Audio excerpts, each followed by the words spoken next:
Why did you decide to do another Fast and Furious movie after so many years? Did you see the first one? Yes. Okay, so you know. You know it takes me a while to return to a character. And Universal knows it takes me a while to return to a character because, of course, I did Riddick, and I waited 5 or 6 years to return to that. They made me an offer I couldn't refuse. They asked me to do the cameo in the third one and essentially said, if you do the cameo, you can produce the next installment the way you think it needs to be. What could I say at that point? I had been saying all along, the script's not right, for me to return, and now they said basically put your money where your mouth is. And that's how that happened. Okay. Tell me something about the shoot. Which was the most difficult scene for you? A lot of difficult scenes. Which was the most difficult scene for me?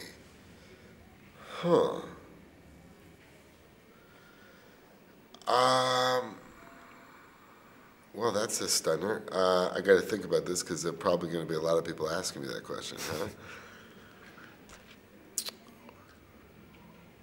Tick tock, tick tock.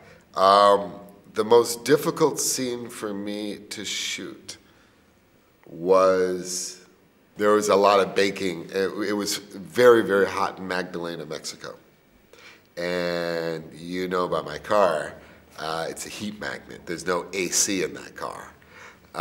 So that was difficult. I would probably say the most difficult scene to shoot for me was the land train heist in the beginning, because having to drive and pulling your whole body out of the car to reach up for Michelle Rodriguez's character, Letty, and having to weave in and out is kind of tricky, because if you're off too much, you can crush your hand, or all kinds of complications could arise.